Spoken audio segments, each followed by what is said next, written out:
In the first act, Orlando has grown tired of his older brother Oliver's treatment and seeks his independence. Oliver secretly conspires with the wrestler Charles to kill Orlando in a match. Meanwhile, Rosalind laments her father, Duke Sr.'s exile at the hands of her uncle, Duke Frederick. At the wrestling match, Orlando defeats Charles and meets Rosalind. After the match, Duke Frederick announces that Rosalind is forced to leave his court or face death. Rosalind's cousin, Celia, declares her loyalty to Rosalind and swears that wherever Rosalind goes, she will go along with her. And they agree to take their favorite fool, Touchstone. Finally, the two women decide to escape in disguise.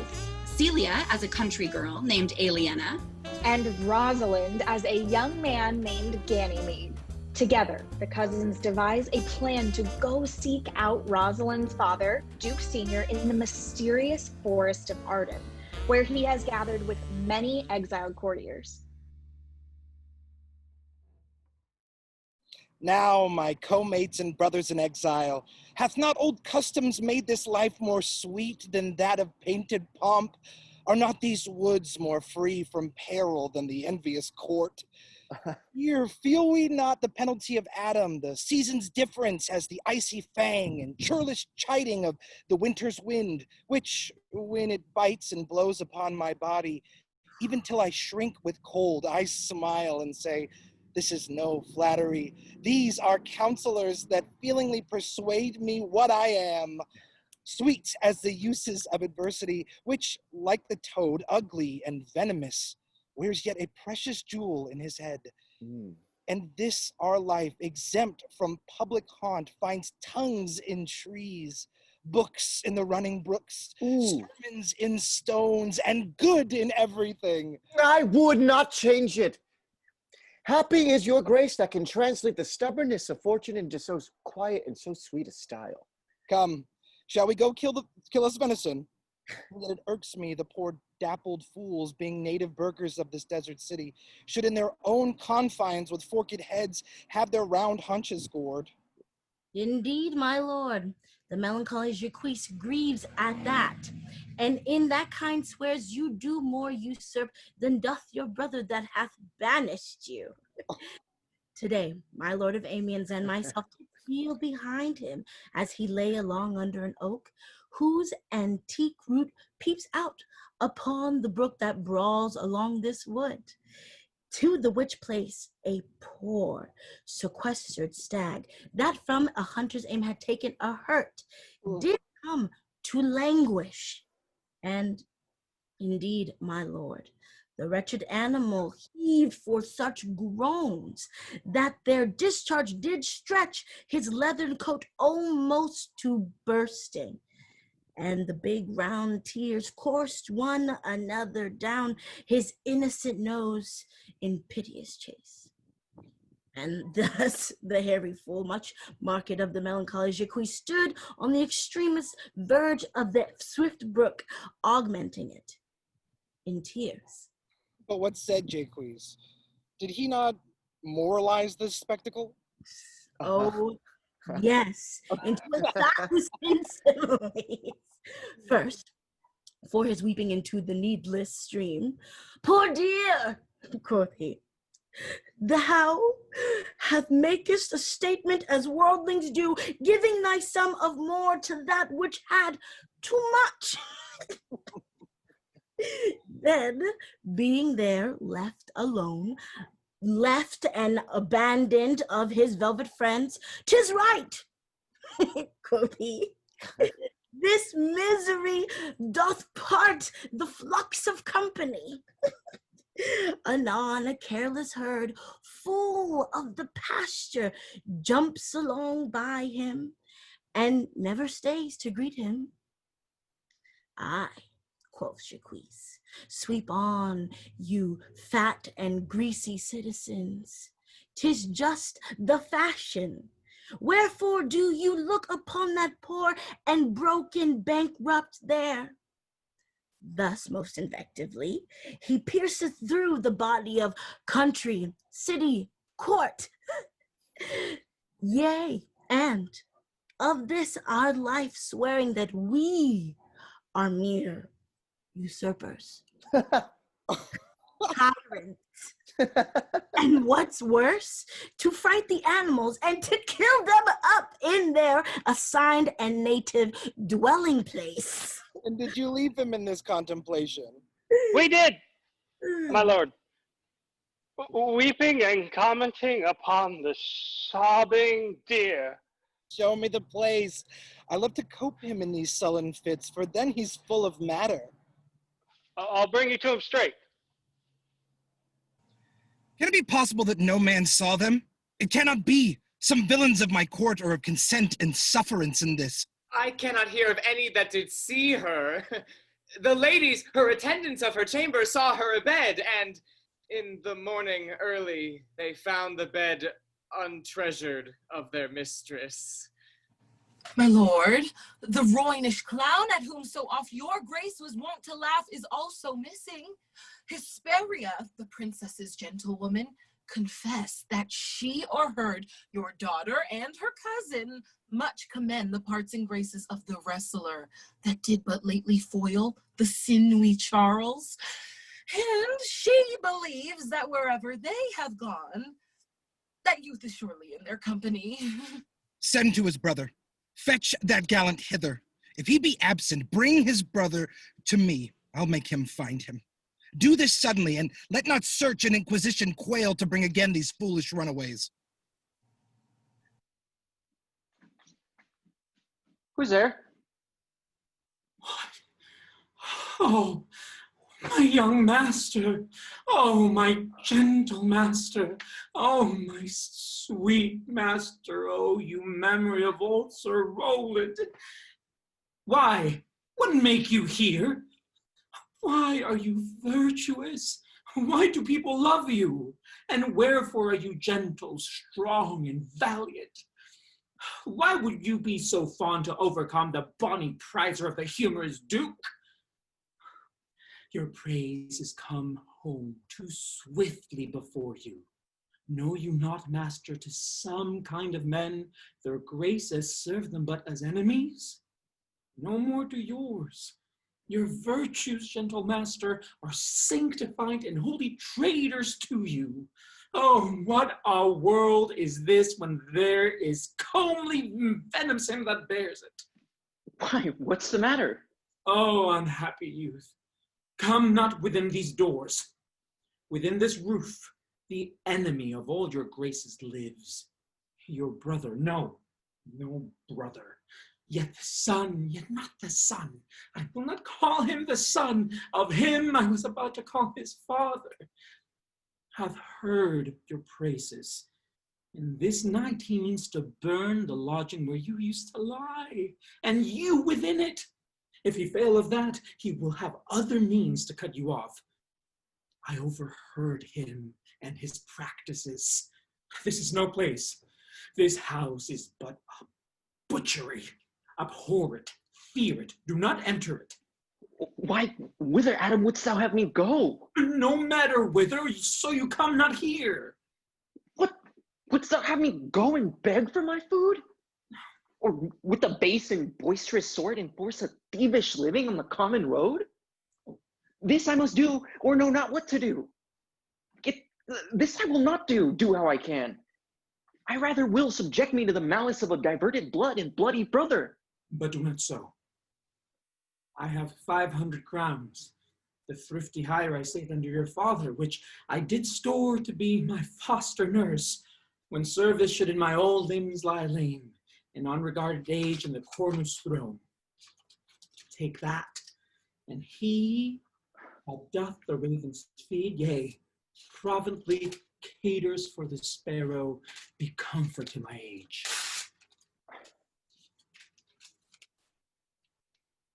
Here's the gold.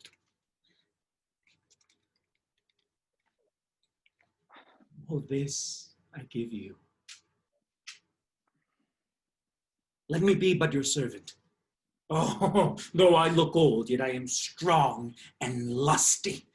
For in my youth I never did apply hard and rebellious liquors in my blood, nor did not with unbashful forehead woo the means of weakness and debility.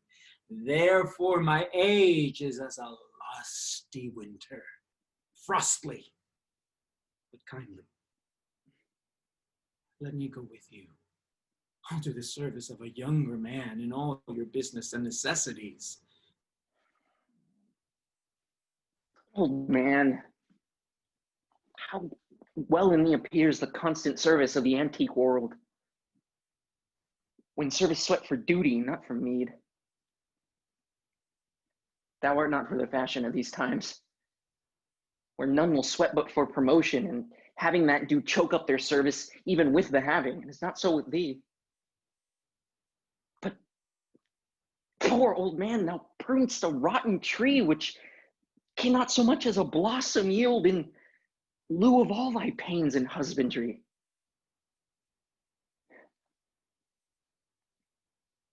But come thy ways. We'll go along together. And ere we have thy youthful wages spent, we'll light upon some settled low content.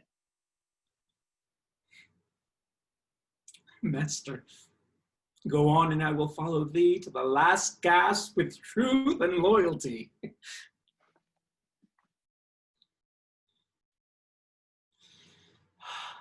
From 17 years till now, almost 80 here lived I, but now live here no more. At 17 years, many their fortune seek, but at 80 it is too late a week. Yet fortune cannot recompense me better than to die well and not my master's debtor. Oh, Jupiter, how weary are my spirits. Oh, I care not about my spirits, and my legs were not weary. I could find it in my heart to disgrace my man's apparel and to cry like a woman, but I must comfort the weaker vessel, as doublet and hose ought to show itself courageous to petticoat. Therefore, courage, good Aliena. I pray you, bear with me. I cannot go no further. For my part, I would rather bear with you than to bear you. Yet I should bear no cross if I did bear you, for I think you have no money in your purse. Well, this is the forest of Arden. Now am I in Arden, the more fool I. When I was at home, I was in a better place, but travelers must be content. I be so, good Touchstone. Look you who comes here, a young man and an old in solemn talk. That is the way to make her scorn you still. Oh, Corin, that thou knewest how I do love her. I partly guess, for I have loved ere now. No, Corin, being old thou canst not guess, though in thy youth thou wast as true a lover as ever sighed upon a midnight pillow. But if thy love were ever like to mine, how sure I think did never man love so. How many actions most ridiculous hast thou been drawn to by thy fantasy? Into 1,000 that I have forgotten. Oh, then thou didst then ne'er love so heartily. If thou rememberest not the slightest folly that ever love did make thee run into, thou hast not loved. Or if thou hast not sat, as I do now, wearing thy hearer and thy mistress's praise, thou hast not loved. Or if thou hast not broke from company abruptly, as my passion now makes me, thou hast not loved. Oh, Phoebe, Phoebe, Phoebe.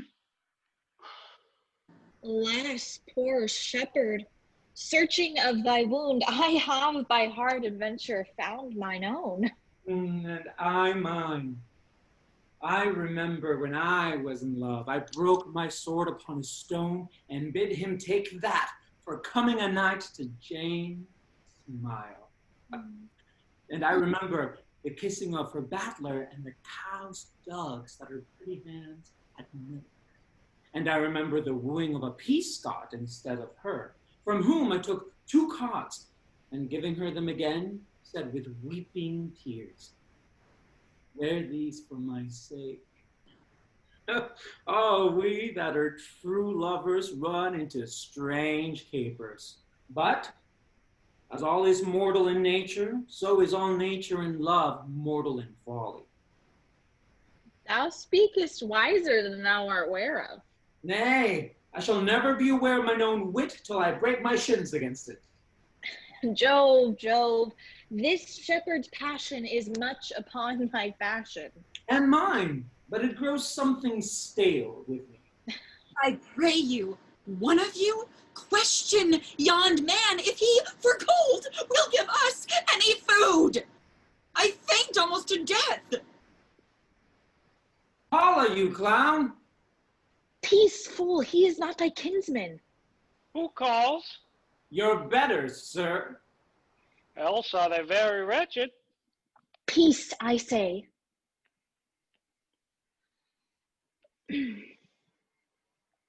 Good even to you, friend. And to you, gentle sir, and to you all. I prithee, shepherd, if that love or gold can in this desert place buy entertainment, bring us where we may feed ourselves and rest. Here's a young maid with travel much oppressed and faints for succor. Fair sir, I pity her, and wish for her sake more than for mine own my fortunes were more able to relieve her.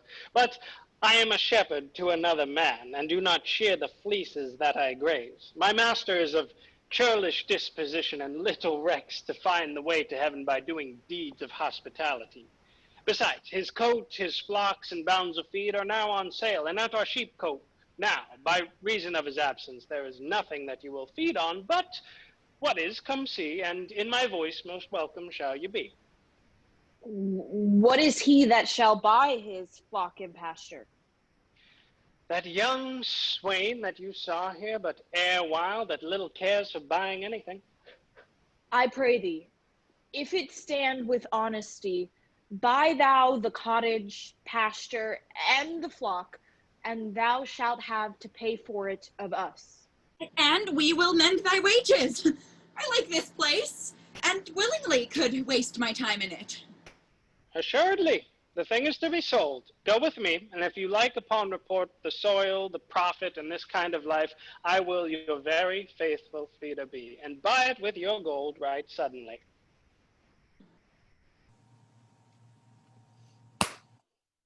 Under the greenwood tree, who loves to lie with me, and turn his merry note unto the sweet bird's throat? Come hither, come hither, come hither. Here shall he see no enemy, but winter and rough weather.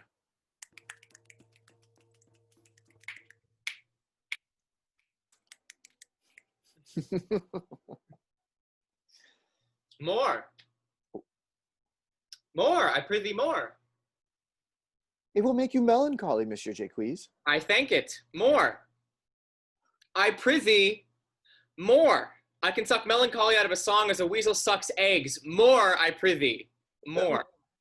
My voice is ragged. I know I cannot please you. I do not desire you to please me. I do desire you to sing. Come, more, another stanzo. Call you him stanzos? What you will, Monsieur Jacques. Nay, I care not for their names. They owe me nothing. Will you sing? More at your request than to please myself. Well, and if ever I thank any man, I'll thank you. But that they call compliment is like the encounter of two dog apes. And when a man thanks me heartily, methinks I have given him a penny, and he renders me the beggarly thanks. Huh. Come, sing. And you that will not, hold your tongues. Well, I'll end my song. Sirs, cover the while. The Duke will drink under this tree. He hath been all this day to look you. And I've been all this day to avoid him. He is too disputable for my company. I think of as many matters as he, but I give heaven thanks and make no boast of them. Come, Warble, come. Who doth ambition shun and loves to live in the sun, seeking the food he eats and pleased with what he gets? Come hither, come hither, come hither. Here shall he see no enemy but winter and rough weather.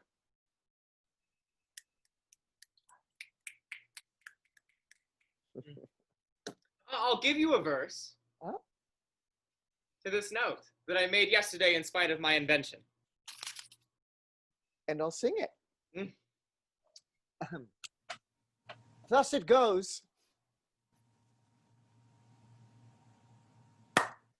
If it do come to pass that any man turn ass, leaving his wealth and ease, a stubborn will to please, Duke Dame, Duke Dame, Duke Dame, here shall he see, gross fools is he, and if he will come to me. Oh. What's the Duke Dame? Is a Greek invocation to call fools into a circle. I'll go sleep if I can. If not, I'll rail against all the firstborn of Egypt. And I'll go seek the Duke. His banquet is prepared.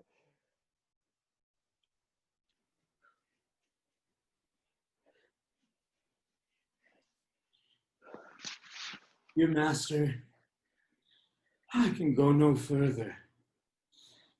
Oh, I die for food. Here lie I down and measure out my grave. Farewell, kind master. Why, how now, Adam? No greater heart in thee? Live a little, comfort a little, cheer thyself a little. If this uncouth forest yield anything savage, I will either be food for it or bring it food for thee. Thy conceit is nearer death than thy powers. For my sake, be comfortable. Hold death a while at arm's end. I will be here with thee presently, and if I bring thee not something to eat, I will give thee leave to die. But if thou diest before I come, thou art a mocker of my labor. Well said. Thou lookst cheerly, and I will be with thee quickly. Yet thou liest in the bleak air. Come, I will bear thee to some shelter, and thou shalt not die for the lack of dinner if there live anything in this desert. Cheerly, good Adam.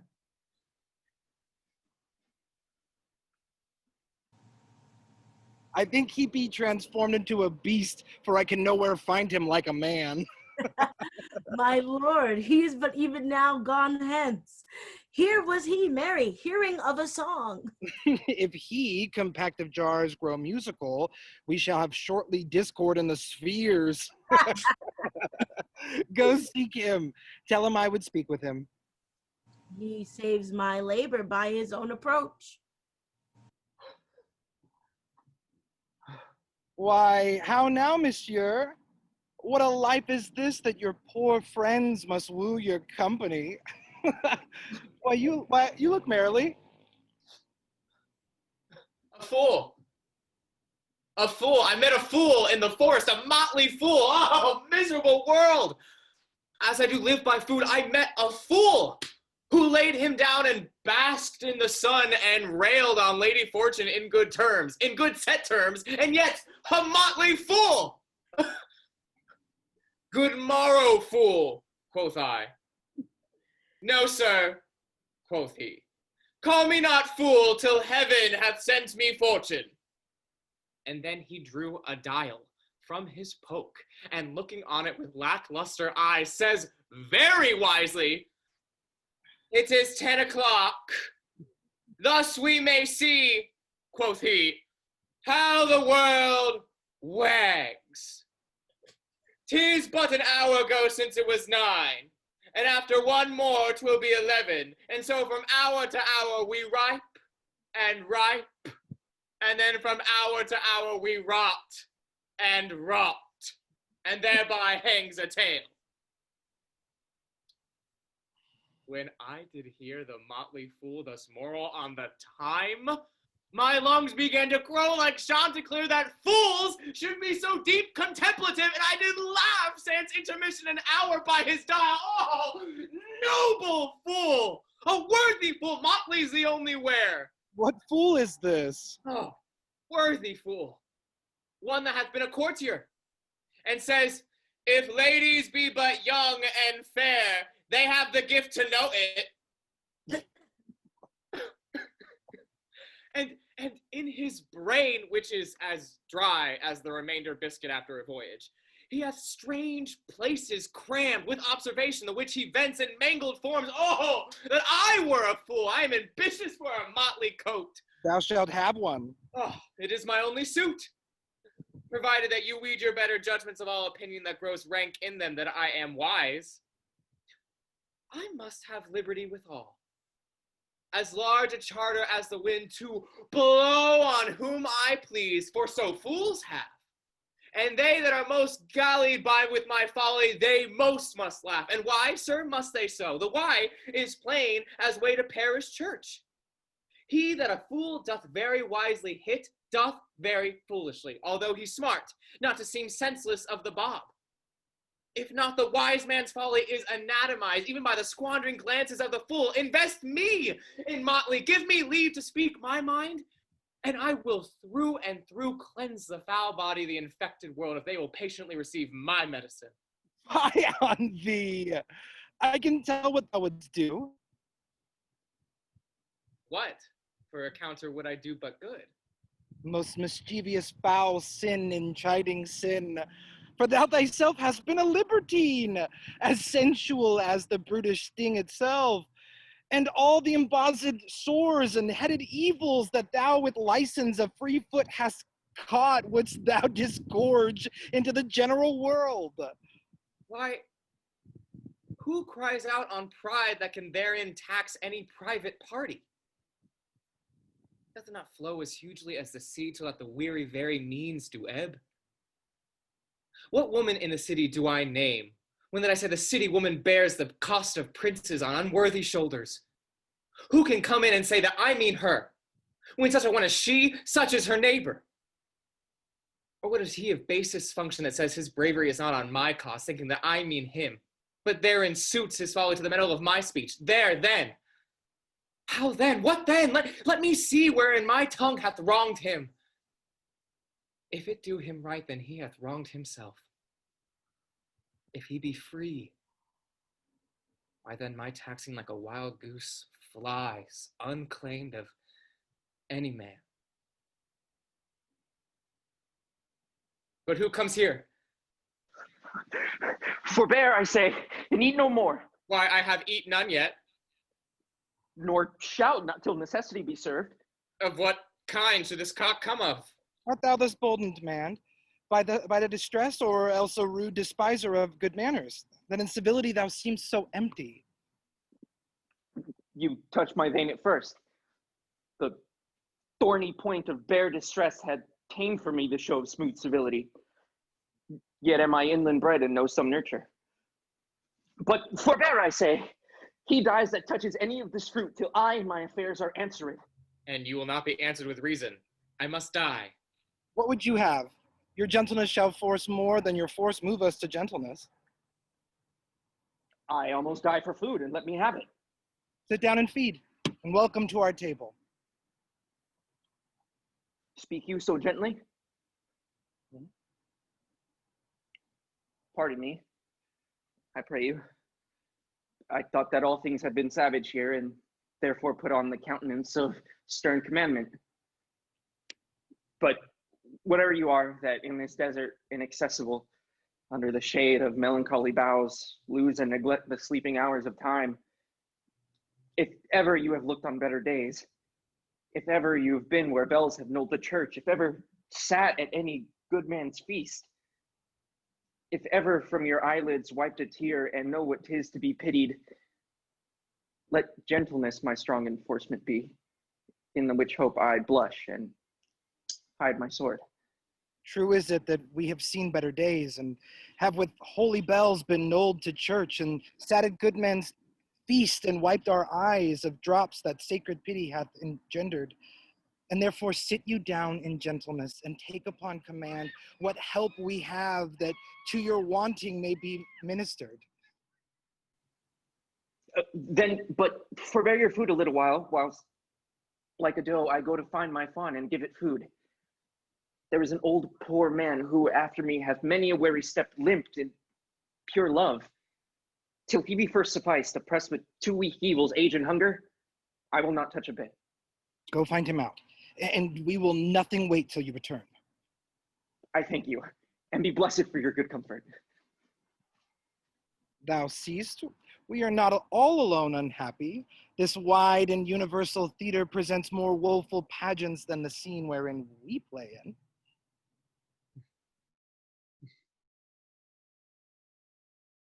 All the world's a stage. All the men and women merely players. They have their exits and their entrances. And one man in his time plays many parts, his acts being 7 ages. At first, the infant, mewling and puking in the nurse's arms. Then the whining schoolboy with his satchel and shining morning face creeping like snail unwillingly to school. And then the lover, sighing like furnace, with a woeful ballad made to his mistress's eyebrow. Then a soldier, full of strange oaths and bearded like the par, jealous in honor, sudden and quick in quarrel, seeking the bubble reputation even in the cannon's mouth. And then the justice, in fair round belly with good cape lined, with eyes severe, and beard of formal cut, full of wise saws and modern instances. And so he plays his part. The 6th age shifts into the lean and slippered pantaloon, spectacles on nose and the pouch on side. His youthful hose well saved, a world too wide for his shrunk shank. And his big manly voice turning again toward childish treble, pipes, whistles in his sound.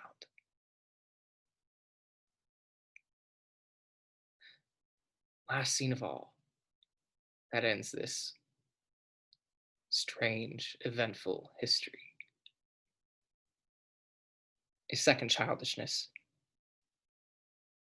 and mere oblivion. Sans teeth,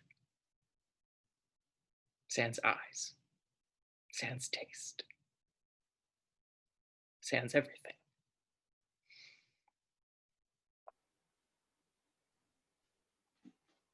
Welcome. Set down your venerable burden and let him feed. I thank you most for him. So you had need. I scarce can speak to thank you for myself. Welcome. And fall to, I will not trouble you as yet to question you about your fortunes. Give us some music, and good cousin, sing. Blow, blow, thou winter wind. Thou art not so unkind as man's ingratitude. Thy tooth is not so keen because thou art not seen, although thy breath be rude. Hi ho, sing hi ho, unto the green holly. Most friendship is feigning, most loving mere folly. Then hi ho the holly, this life is most jolly.